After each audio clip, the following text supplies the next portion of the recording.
সুনীল গগৈয়ে জাহাংগীৰক হত্যা কৰিবলৈ প্লেন কৰি ক'ত বাহৰ পাতি আছিলগৈ?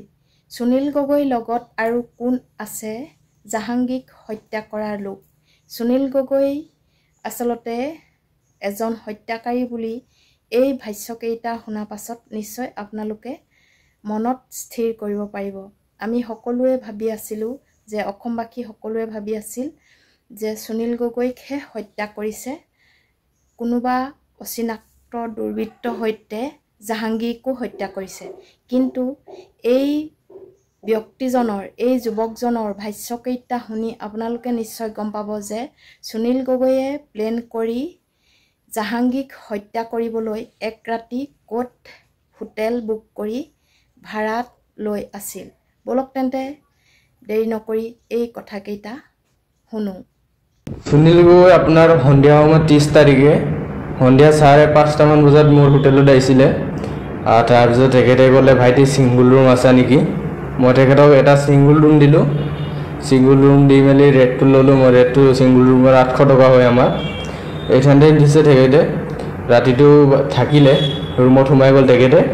সোমোৱাৰ পিছত মই যেতিয়া সন্ধিয়া তলত নামি গ'লোঁ 6:30মান বজাত, তেখেতে মানে ৰুমত নাই, ৰুমটো বাহিৰৰ পৰা লগ আছে, মানুহটো ওলাই গৈছে। ক'ত গৈছে মই গম নাপাওঁ আৰু মানুহটো ওলাই গ'ল, ভাত খাব গৈছে বুলি ভাবিলোঁ। তাৰপিছত মই 8:30মান বজাত ভাত খাব গৈছোঁ।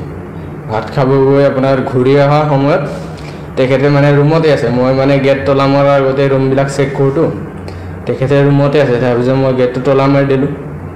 গেটটো তলা মৰাৰ পিছত ৰাতিপুৱা গেট খুলিলোঁ। ৰাতিপুৱা গেট খুলি মানে আপোনাৰ মই ৰুমত আছিলোঁ।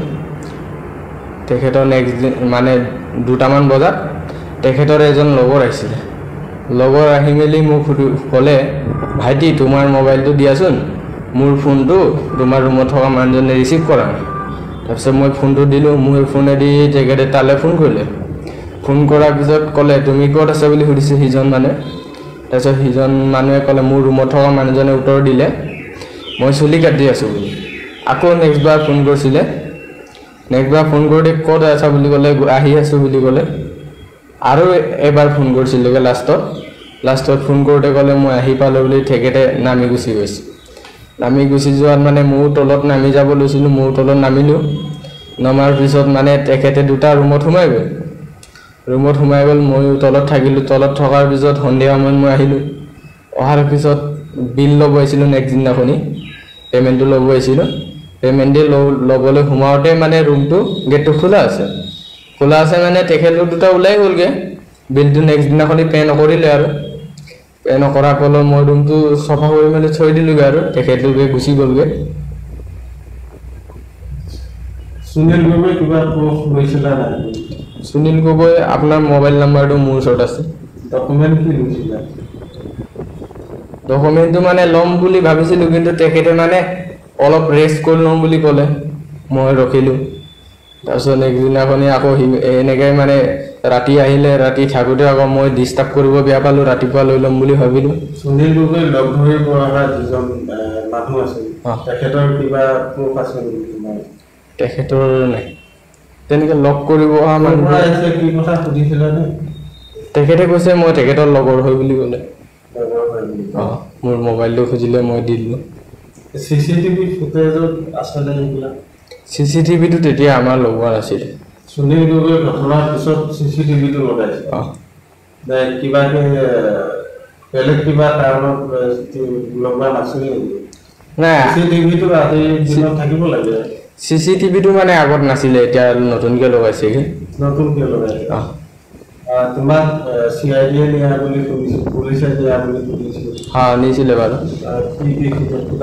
সুধা মানে তেখেতলোকে এনেকৈ সুধিছিলে, আপোনাক যোনবিলাক কৈছোঁ সেইবিলাকে সুধিছিলে, সেইবিলাকে ক'লোঁ। এদিন লৈ গৈছিলে ঢকুৱাখানা থানাত লৈ গৈছিলে। মই নেক্সট দিনাখনি আকৌ গুচি আহিলোঁ। সুনীল গগৈৰ হাতত কিবা দেখিছিলে নেকি? সুনীল গগৈৰ হাতত মানে মোৰ ৰুম নিশ্চয় শুনি গম পালে। আচলতে আমাৰ মানুহবোৰ ভুলটো ইয়াতেই হয়।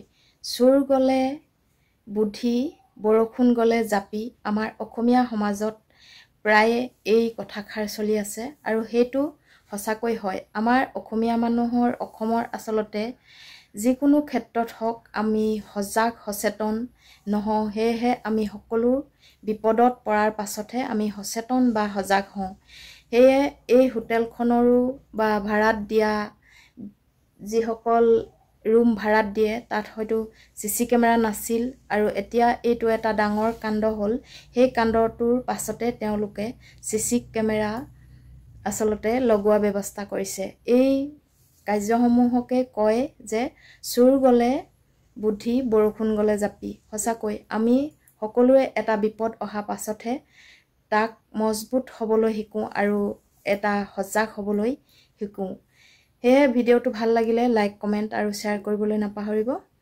আৰু মোৰ ভিডিঅ'সমূহ যিসকলে নতুনকৈ চাইছে তেওঁলোকে চেনেলটো ছাবস্ক্ৰাইব কৰি কাষতে থকা বেল আইকনটো ক্লিক কৰি অল কৰি দিবলৈ নাপাহৰিব ধন্যবাদ